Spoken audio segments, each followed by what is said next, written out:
A frozen Tuesday morning in Oregon, Xandra Sterling-Vane signed the contract with a smirk she didn't bother to hide. $1,150. That was the number she assigned to a crumbling garage she called a stain on the city. Standing across from her was Thane Kross, a man with grease under his fingernails and a jacket that had seen better decades. He didn't argue. He didn't flinch. He took the key, nodded once, and walked into the gray rain.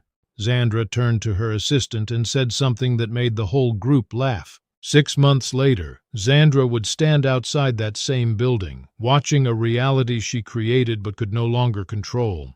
Listen closely, because what happened under those blue tarps changes everything you know about value and the cost of being too arrogant to look. The wind in Ironwood County doesn't blow, it bites.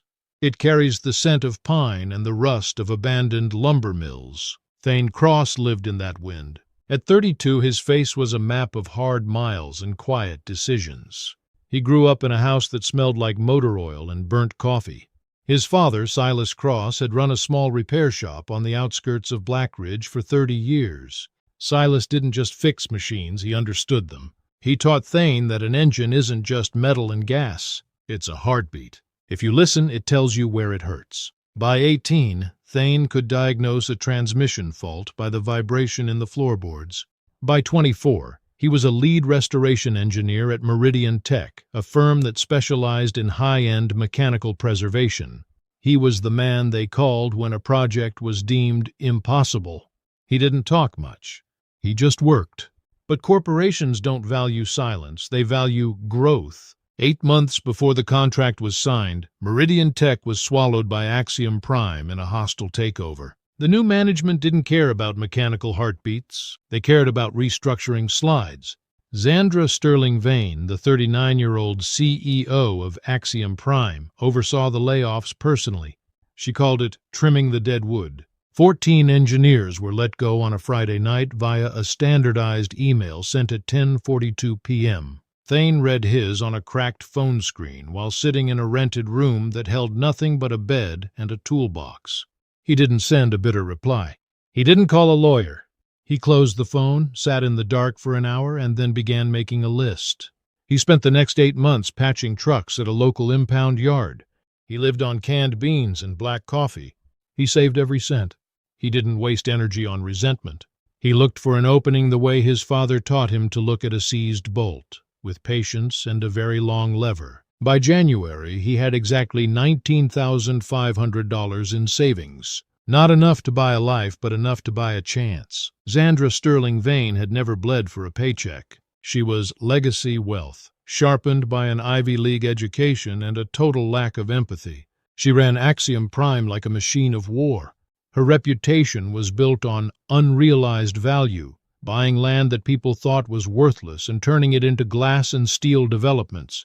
In January, Axiom-Prime acquired a 4-acre industrial tract on the northeastern edge of Black Ridge. It was a dormant manufacturing zone. Hidden in the back corner of that lot was a structure, 900 square feet of corrugated tin and rotting timber. It hadn't been opened in 3 years. The roof sagged like a broken rib.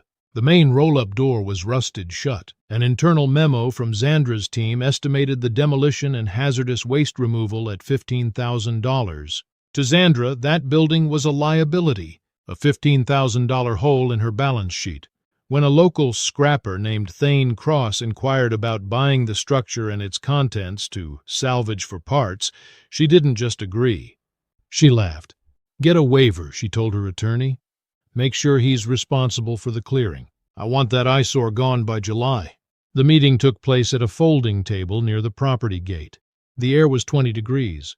Xandra wore a $1,000 wool coat and held a thermal mug. She looked at Thane's boots, scuffed, stained, cheap, and drew a conclusion based on the wrong data. She saw a man who didn't know his own worth. She was wrong. He was the only person in the lot who knew exactly what everything was worth. $1,150, Xandra said, her voice like cold silk. The structure, the contents, and the liability. You have until July to vacate. If the redevelopment breaks ground before then, you forfeit any remaining materials. Sign here. Thane read the contract. His eyes skipped over the corporate jargon and landed on the legal description of the property. He knew this corner of Oregon. He had driven past this garage every day for 10 years. He knew that the City Transit Authority was planning a new highway on-ramp exactly 200 yards from this lot. He also knew who the previous owner of this garage had been, a man named Arthur Penhaligon, a man who had disappeared into a nursing home in 2018, leaving behind a collection of scrap that the city had long forgotten. Thane signed the paper. The attorney witnessed it. The key was cold in his hand. "Good luck, Mr. Kross," Xandra said, stepping back toward her SUV. "Try not to let the roof fall on you. It would be a shame to waste the paperwork." Thane didn't watch her leave. He waited until the sound of her engine faded. Then he walked toward the garage. He reached the side door, the only one that still moved on its hinges. He stepped inside. The air was thick with the smell of old dust, dead mice, and something else. Something heavy. Something metallic. He clicked on a high-lumen tactical flashlight. The beam cut through the dark. It hit the far wall first. Then it moved to the center of the floor. There were 8 of them. 8 large, irregular shapes draped in heavy blue industrial tarps. They were covered in layers of filth so thick they looked like part of the floor. Thane walked to the first one. He felt his heart rate climb, the only part of him that ever betrayed excitement. He grabbed the corner of the tarp and pulled. The dust exploded into the air. Underneath was a 1967 Shelby GT 500. The paint was a ghost of its former night mist blue. The tires were flat. The chrome was pitted, but the body was straight. The glass was original. Thane opened the door. The interior smelled of 1960s vinyl and preserved time. He checked the VIN, a genuine K-code. He moved to the second tarp, a 1969 Maserati Ghibli, a car that looked like it was moving even when it was standing still. He moved to the third, a Plymouth Superbird with the high wing still intact, though covered in pigeon droppings. One by one he uncovered them. 8 cars, a collection of scrap worth, even in this condition, more than the entire 4-acre lot Xandra was so proud of. Thane sat down on an overturned crate. He took out his notebook. He didn't smile. He didn't celebrate. He calculated. $1,150 for the building, $19,500 for the startup, 150 days until the July deadline. He wrote one sentence at the top of the page. The metal is still there. He called Jude Halloway that night. Jude was 60, a man who could weld underwater in a hurricane and never miss a bead. He had been Thane's mentor at the old firm. Since the layoffs, Jude had been drinking too much cheap whiskey and staring at a TV that didn't work. "I bought the Penhaligon shed," Thane said. There was a long silence on the other end. "The one with the rotted roof?" "I need a torch and a man who doesn't ask questions." "I can't pay you a salary, Jude. Only a percentage of the ghost." "I'll be there at dawn," Jude said. The work began in the dark. They didn't have a heater. They didn't have a lift. They had jacks, stands, and the kind of grit that corporate CEOs think they can buy, but never actually possess. They started with the Shelby. It was the most liquid asset. If they could get the Shelby to run, they could fund the rest. But the Shelby was a nightmare. The engine was seized. The fuel lines were gummed with 50-year-old varnish. For 3 weeks, Thane lived in the garage. He slept on a cot. He washed his face with melted snow. He spent 14 hours a day with his head inside an engine bay. Every time he felt his resolve slip, he thought about Xandra's smirk. He thought about the email sent at 10:42 p.m. By the end of February, Thane had $900 left in his bank account. He had spent everything on parts, high-grade fluids, and a replacement crankshaft for the Shelby. He didn't tell Jude. He just worked faster. One night, a winter storm tore a hole in the roof directly above the Maserati. Water began to pour onto the exposed leather interior. Jude threw his wrench across the room. "We're chasing ghosts, Thane. The building is dying faster than we can fix the cars. We're gonna go broke in a hole in the ground." Thane didn't look up from the Shelby's carburetor. "Clean the water, Jude, then fix the hole." "We aren't done." "With what money?" Thane reached into his pocket. He pulled out his father's old watch, a gold Omega, the only thing Silas Kross had left him. "Sell this," Thane said. "Buy the sheet metal for the roof. And get more coffee." Jude looked at the watch. He looked at Thane. He didn't say a word. He took the watch and walked out. 2 days later, the roof was patched. The Shelby's engine turned over for the first time on a Tuesday morning. It sounded like a thunderstorm trapped in a tin can. It was beautiful. The Shelby sold in early March. Thane didn't list it on a public site. He didn't want noise. He wanted a ghost. He reached out to a private contact in Vermont, a woman named Elena Voss. She was the widow of a shipping magnate and a collector who valued provenance over polish. She arrived at the garage in a black sedan, her eyes scanning the decaying structure with a mix of curiosity and skepticism. She spent 3 hours with the car. She brought a specialist, a man who checked the serial numbers on the frame, the engine block, and even the hidden stampings under the fender. Thane stood by the workbench, arms crossed. He didn't pitch. He didn't sell. He let the metal speak. $145,000, Elena said, pulling off her driving gloves. Wire transfer. Today. Thane nodded. Done.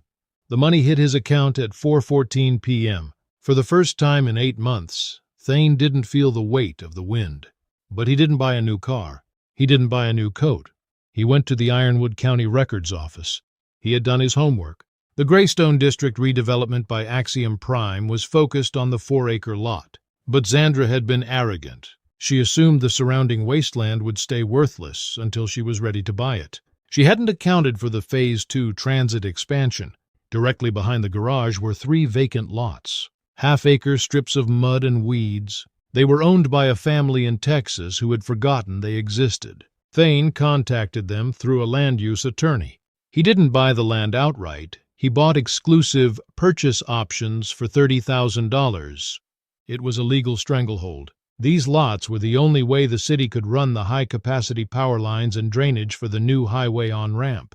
By locking those lots, Thane had effectively placed a lock on the entire back half of Xandra's development. He was now a wall she didn't know existed. The garage changed. Jude stopped drinking.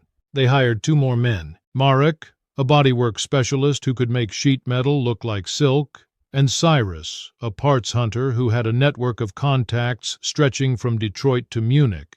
They became merit-kross restoration. They moved to the Maserati Ghibli. If the Shelby was a hammer, the Maserati was a violin. It required a level of precision that made Jude's hand shake. The engine, a quad-cam V8, was a masterpiece of Italian engineering and a nightmare of complexity. They spent 6 weeks on the electrical system alone. Cyrus found the original Weber carburetors in a basement in Milan. They cost $8,000. Thane didn't blink. He paid it. He was no longer a scrapper. He was a surgeon. By May, the shop was a machine. The roof was new. The floor was sealed. The roll-up door moved with the hum of a precision motor. The $1,150 garage was now a fortress of high-end mechanical art. The Portland Iron City Classic was held on the last Saturday of May. It was the premier auction for the Pacific Northwest. Xandra Sterling-Vane was there not for the cars, but for the networking.